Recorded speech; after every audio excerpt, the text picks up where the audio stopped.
I'm Kyle Milan, and you need to watch my LinkedIn Lives because you're going to learn some shit, and sometimes I'm funny. We're here to talk about industrial sales, industrial marketing, technical sales. Then on today's episode, we're going to talk about how to build trust, which is the most important aspect. Are you stepping up your sales game? It's almost the end of 2022. All right, guys, we're going to do some cold calls. Hey, Bill, this is Kyle with Manufacturing Tribe, a Texas-based industrial sales and marketing company. On average, we create over 500 videos a year for our clients and write over 500 articles. Leave your comments in the comment section below. We will answer them when we come back. And if we don't have any questions, then I'm going to go on about my day. We'll be right back. Go to the YouTube channel, subscribe to it, please. Look at all the video content we have on there. I haven't spent 22 years in manufacturing to not know what I'm talking about. You need to watch my content.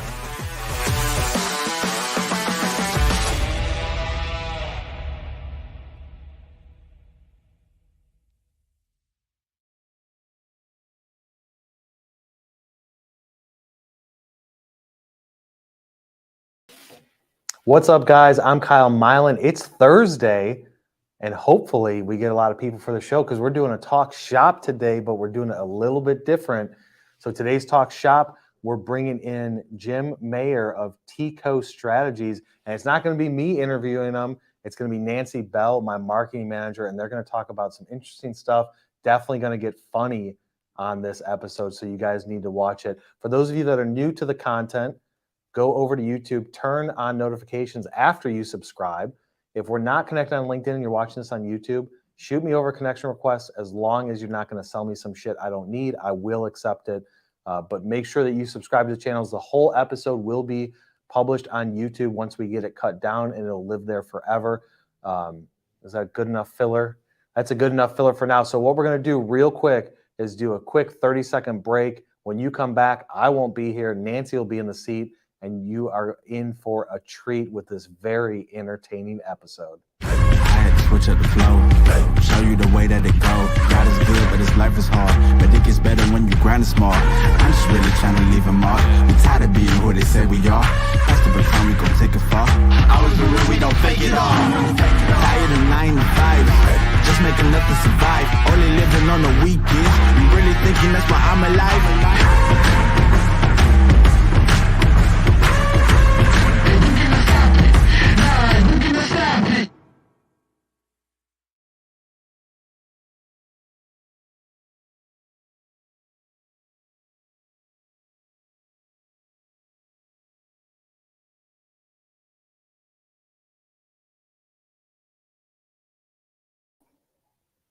Hi, everyone. I'm Nancy Bell, and I am the marketing manager here at MFG Tribe. And this is my first time doing a live, so be gentle with me. My guest today is Jim Mayer, and I'm very excited to be speaking with him. Hi, Jim. Hi, Nancy. How are you doing today? I was just subscribing to the YouTube channel. Sorry if I was a little distracted. Well, I'm glad that you do as you're told. I mean, most people don't do that, you know, on the intro. I'm giving an instruction. I'm going to do it, Nancy. I mean, you should know that about me by now. I do. So let's dive in. I know that you've been in manufacturing for 20 years. Yeah. So talk about your background a little bit. So my background really started, I began actually in construction and was building houses in northwestern Colorado, and got really tired of falling off of roofs, and was approached by a company that said, you know how to use this shit. Please make sure you go ahead and sell it to the right people. And so they brought me on board. I worked for them for a number of years. And in the course of working for them in Southern California, where I moved over to, I walked into this magical place called a machine shop. And it was one of the neatest places that I'd ever seen, because it took what I had done on the construction side with wood, but they were making components out of metal. And it was the first time that I'd seen anything like it outside of a shop class, but we didn't have lathes or mills or anything like that. We just had benders and drill presses. So started out calling on machine shops for this small distributor in California, and progressed my career from there. I worked then for Keyence, selling factory automation supplies, go no go sensors. Then with a very large industrial distributor for a number of years, about 12 years. Then went over to the nonprofit side and wanted to give back to this industry that I love so much, and worked for the National Tooling and Machining Association for a couple of years. Really loved that, really loved connecting with the members and the OEMs in the manufacturing space. And spent the previous 2 years to this working for what's now Big Showa, used to be Big Kaiser. Really enjoyed my time there. But at the end of last year, it became apparent to me that what I had started doing in about 2019, helping companies look at employee engagement within their shops, really was going to be needed. And so I went full time with TCO Strategies, as Kyle called it. I think he called it Taco Strategies or Tico Strategies or something along those lines. It's TCO Strategies. Started a couple of years ago in 19 on the side, and went full time this year. And it's been a blast. I've loved every minute of it. Get to work with a lot of shops, mainly manufacturers under 100 employees, machine shops specifically. And I love it. Love every minute. Cool. So whenever you and I talked before, there were certain things that, okay, not the bourbon, but okay. But when we talked before, we were talking about your engagement with companies on their culture and how important that was. We also talked about their leadership needed some assistance. Yep. And you expressed, the concerns that companies had and how that comes about, how bad culture comes about. So why don't you talk about that just a little bit, and how you go in and analyze companies for that, and then help them with their culture and their leadership? Yeah, absolutely. So one of the most staggering statistics right now is that turnover in manufacturing is 44.3%. And that turnover rate is directly correlated to the company culture. I've heard for a lot of years that we can't find people, or people are willing to leave for $1 or $2, or over COVID, it got down to people are leaving for 50 cents more an hour. And that may be true, but money isn't everything. And if you have a healthy culture that supports your people, that supports development of leaders, and really connects the mission and vision of the company to the job description that employee has, that's how you keep people. That's how you keep people engaged. The engagement surveys that I've been doing for the last couple of years all have very common themes in them, and culture, company culture being one. Leadership is another huge issue. As we both know, in manufacturing, a lot of times the next person on the org chart gets promoted into leadership positions when somebody dies or retires or quits. And that doesn't lend to a lot of skill set when you're promoting somebody who's worked as an individual contributor for a lot of years. So we get into this situation where somebody's promoted into a leadership position and they don't know the first thing about how to lead people. They know how to do the job very, very well, but they don't know how to lead people. And so they revert back to how they were led when they first came in, or how their previous leaders had led them. And it creates a cycle of toxicity, and that leads people who may feel like they're not making enough per hour to leave. It's all about the support that they perceive that they're not getting from their leadership team. Okay. So when somebody approaches you, is it because they know that they have an issue with their culture and their leadership? Or is it because of a suggestion box that maybe an employee has put something in, and the management says, well, maybe we should take a look at this. But usually, where does that initiation come from? Nancy, most of the initiation that's come this year from clients that I'm currently working with and past clients has been because of education that I've put out there. A lot of manufacturers don't even know that this is a problem, or if they do know that it's a problem, they don't know the true cost of turnover, and how much that affects not only their bottom line, but also getting product out the door. So it can cause a lot of issues, turnover as a total cost there. Okay. So when you go into these companies, I know leadership and mentoring is one of the silos that you fill. So when you usually take somebody and you mentor them, what does that process look like?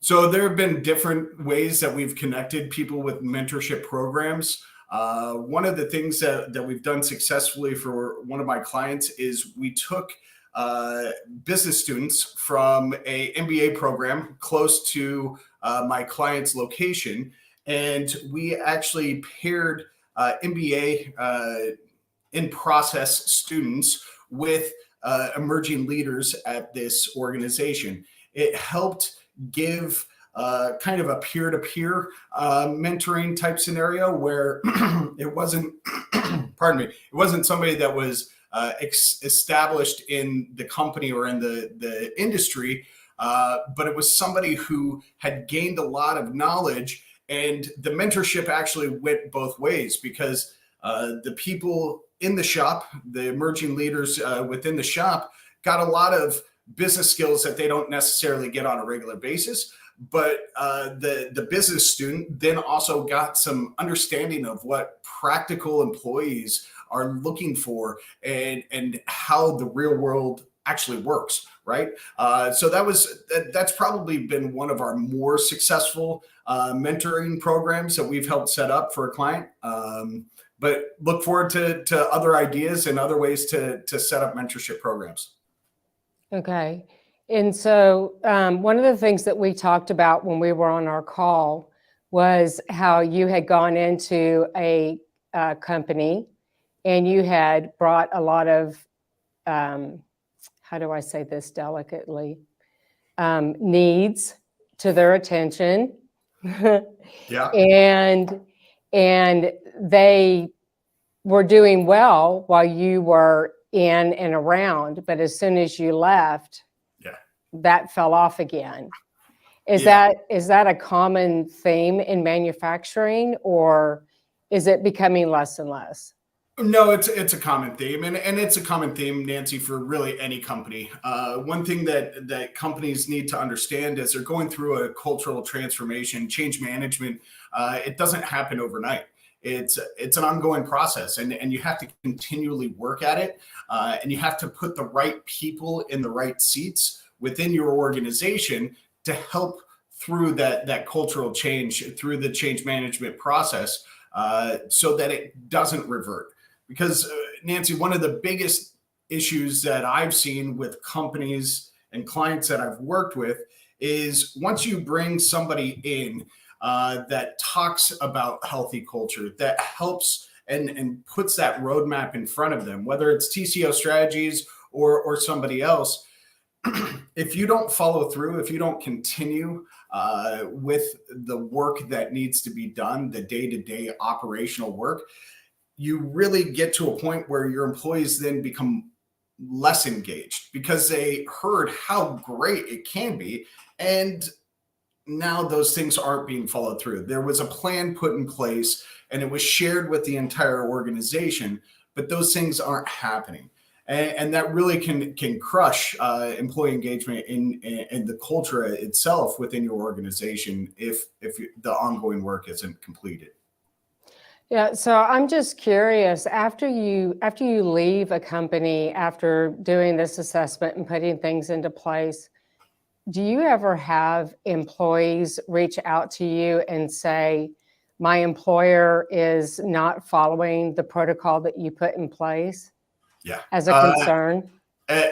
With every client that I've worked with so far, that's happened.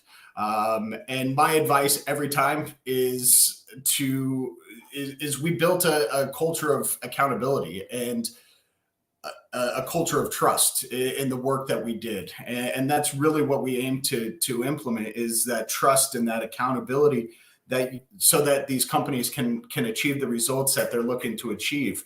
And so if the trust is there, if there's truly a two-way street of trust, these employees that are contacting me, whether it's phone call, text, or email, I tell them, talk to your owner, talk to the manager, talk to the supervisor, talk to the person who's put in charge, because you should be able to hold them accountable for doing the things that they said that they would do to make this place a better place to work.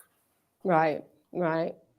And so we know that with the younger generation coming in, and I say that because, well, you know why. It's we don't have to explain it. So, so with the younger generation coming in, and they have different expectations, and I think in a lot of cases, rightfully so. Everybody wants to be heard, right? Everybody wants to know that they're proving their worth and that they're appreciated for the job that they're doing. So whenever, I'm just curious, when you go into these companies and you're dealing with the younger generation, what are the primary things that concern them the most?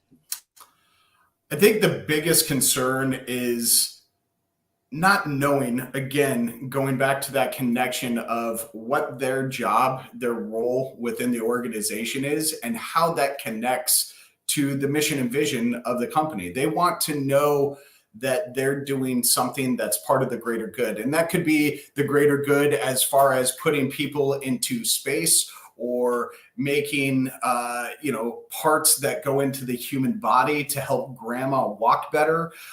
Or it could be as simple as connecting their job function to the mission of the company, and they believe in the mission of the company.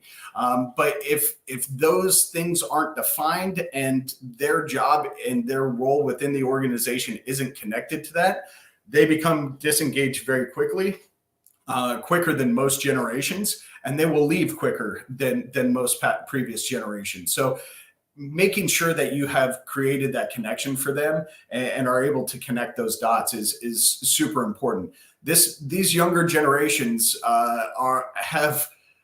they were born with technology that I had to learn. Nancy, I don't know if you're old enough that you had to learn the technology. You might have been born Yes. using a smartphone. Nope. But I had to learn this technology. They've been, I mean, my daughter this morning, my phone got an update. She had to show me how to change the font on the clock because I didn't like it. And I didn't think I'm that old, but my 12-year-old daughter had to do that for me this morning, right? They have access to information. And not only do they have access to this information, they know how to share it. And so part of the biggest issue that we run into with the younger generation is, if they work in an industry or for a company that doesn't have a good culture, that doesn't support what they're looking for, they will share that, whether that's on Reddit or Glassdoor or a variety, LinkedIn, it doesn't matter. They will share it. And that branding that my client has been working hard to fix, that perception of their culture and what they do, that branding goes right out the window the minute that a younger person or any employee puts something on the internet. It takes a lot. Tweets it or puts a post out. Yeah.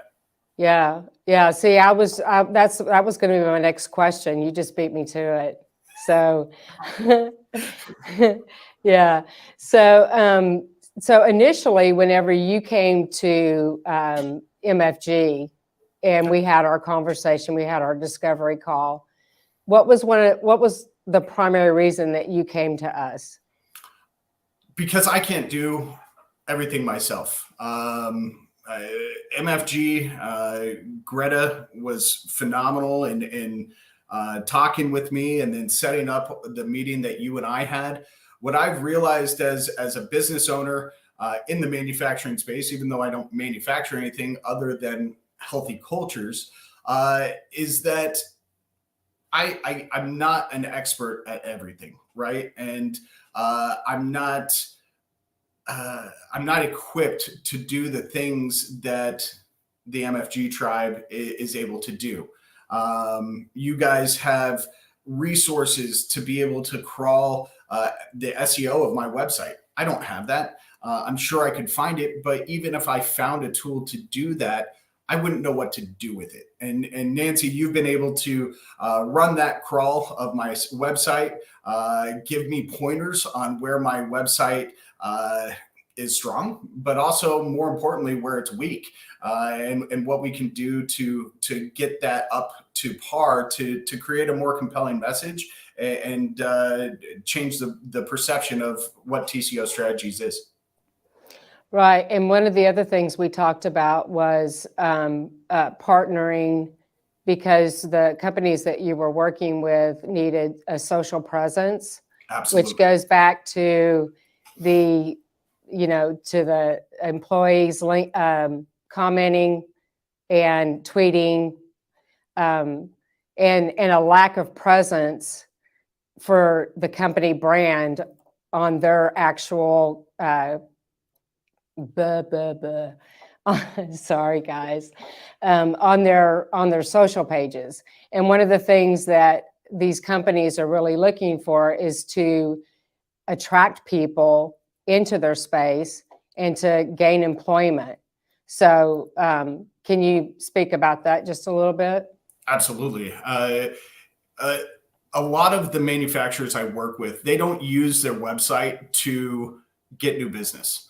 That's not something that I typically see as a need out of my client base, is them using their website to market themselves for new business. But what their website can be used for, and it should be used for, is recruiting and retention. Going out and finding the best of the best that fit what their mission is. And you and I both know that a number of manufacturers have a single page with a list of their machines and a couple of photos of the products that they've made. And that's what they call their online presence. And that's not going to help get new talent in the door or retain the talent that they have. Mm-hmm. Yeah, because I think that we find that that's one of the shortfalls within the manufacturing and industrial industry, is there's not a lot of presence on social. There's not a lot of companies that put an emphasis on their website. And in order for potential employees to find out about a company, you need an About Us page so that they can go and read about what your company's about.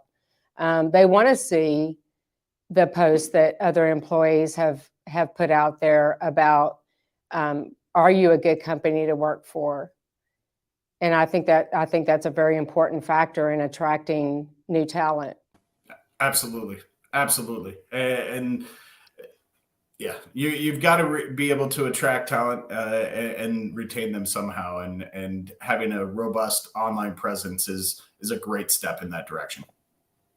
Well, I think it's just wonderful that you go in and you're concerned about the culture and that you teach people about these skills.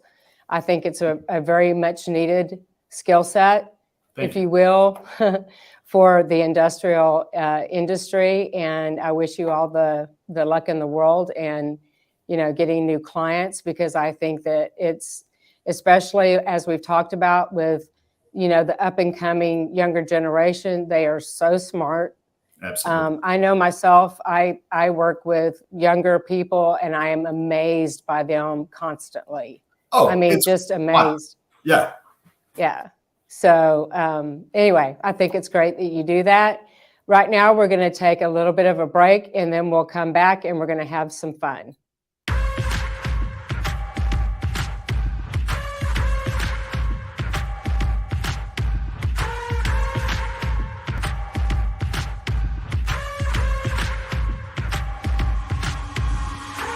How should I go about cold calling? The people that you're calling, they don't have time. They don't have patience. You need to get direct to the point. For the marketing people out there, industrial marketers, just because you're in marketing doesn't mean that you don't have to look at things on a weekly basis. And I'm like, look, I know that I need to get into automation, one, for the labor shortage, because I can't find people. Yeah. There's not a lot of people in our industries of industrial that are doing fun things with TikTok. But I feel like you have to adapt, right? Did you see some instant spike in activity? 9 to 5, just making enough to survive. Only living on the weekends. You really thinking that's why I'm alive?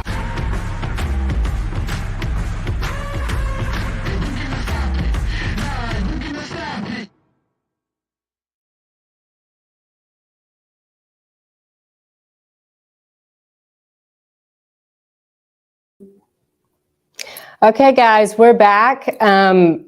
I just wanted to say, if there's anybody who has a question of me or of Jim, please put those in the comments and we'll answer those.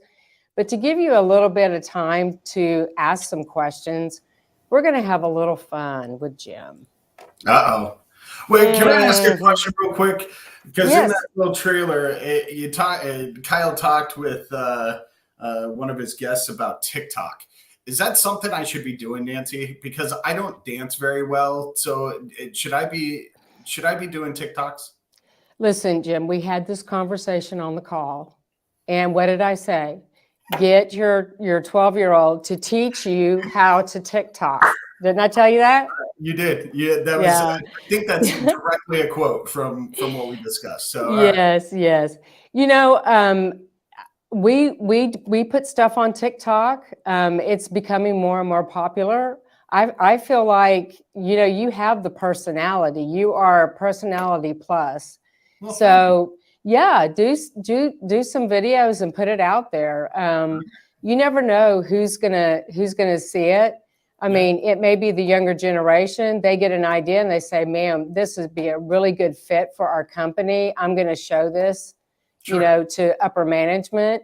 Okay. This guy's funny, and he can teach us some stuff." So He's got some gray hair in his beard.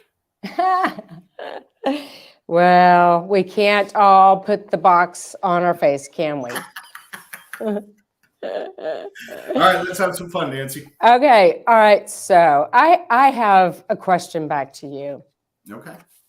What is up with the LinkedIn profile picture?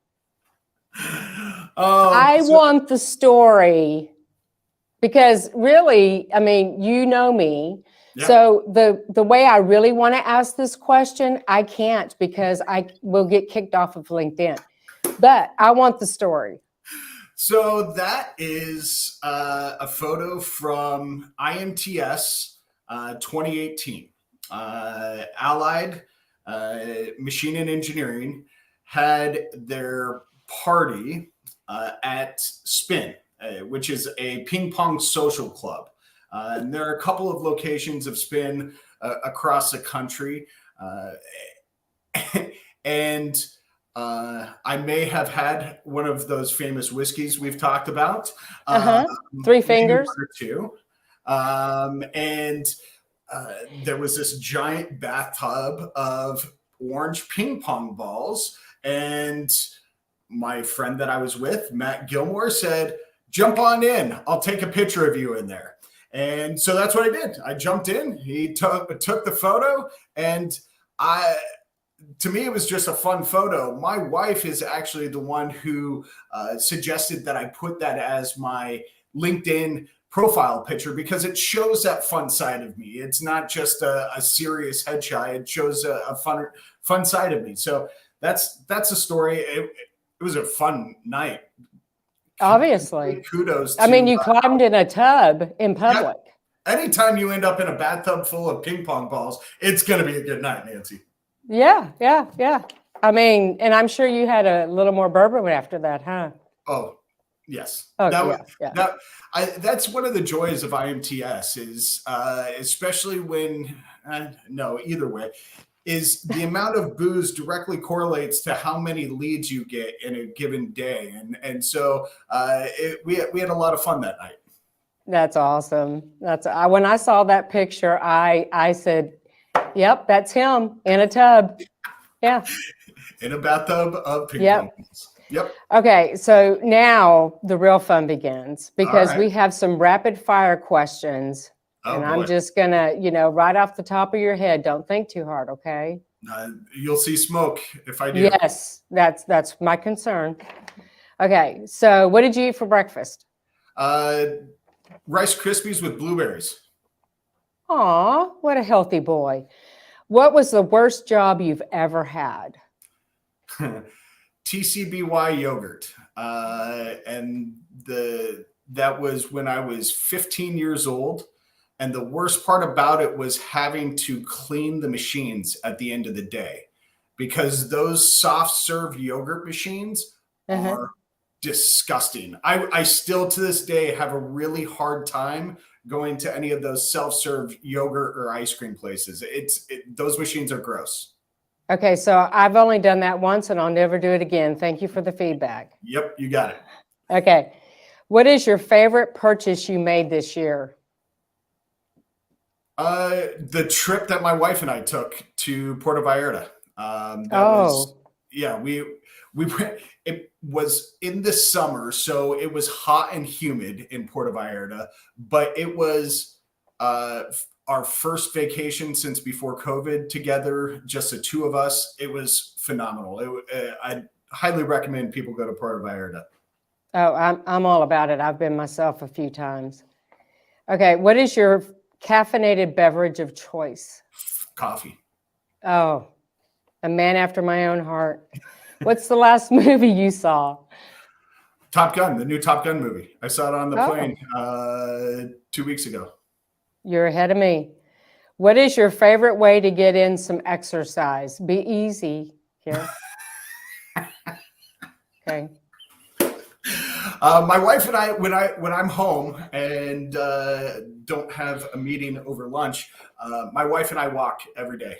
We do 2.5 miles every day over lunchtime, and that's really my favorite way because when I was working out of the house, when she was working in her office, we never had that connection. We try and get to the gym, but it was rare that we were able to do the same things at the same time. This is really, it's been amazing. The connection that we've been able to make and the conversations that we have. And she's been a huge help for me with this company, bouncing ideas off of her. She's an amazing woman. That's awesome because a good spouse is hard to find. Absolutely. Yes. I scored. Well, lucky man. What is your most used emoji? Thumbs up. Oh, okay. Oh, you're going to love this, and I can't wait to hear the answer. If you were a wrestler, what song would be your entrance theme song? All I Do Is Win by DJ Khaled. There we go. I think that to me, again, part of the culture that I try and build in companies that I work with and teams that I've led before is that culture of winning. And all I do is win. I love it. That would definitely be my theme song if I was a wrestler. Yeah, because it's all about the mindset, right? Yep, absolutely. What would be your walkout song, Nancy? Wow, I don't even know.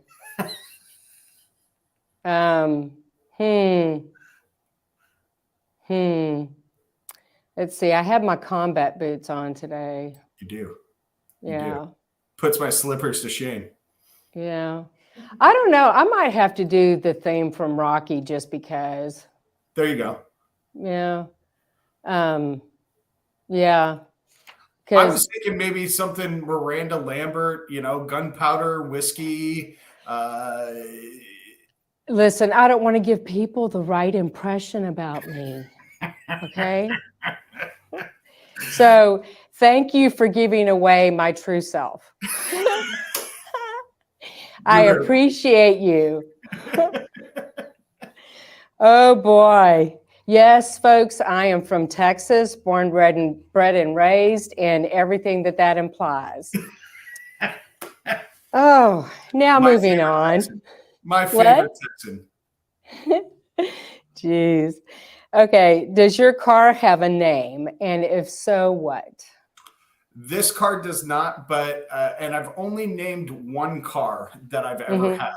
It was a 1982 AMC Eagle that was baby blue with the wood paneling on the side.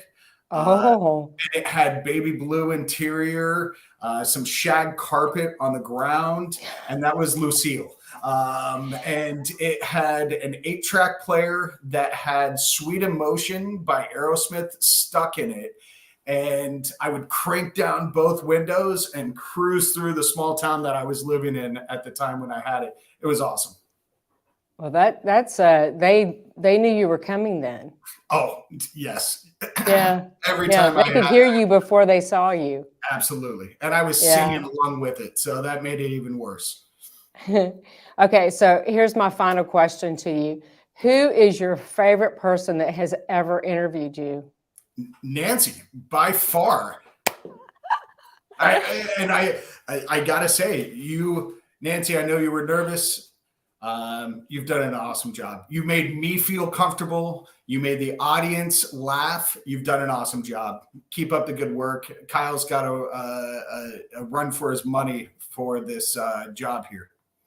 No, well, it's been an absolute pleasure, and I can't think of anybody better to start my first live with you. I really appreciate it. We make a powerful team, Nancy. This Yeah, is I awesome. know. Yes, yes.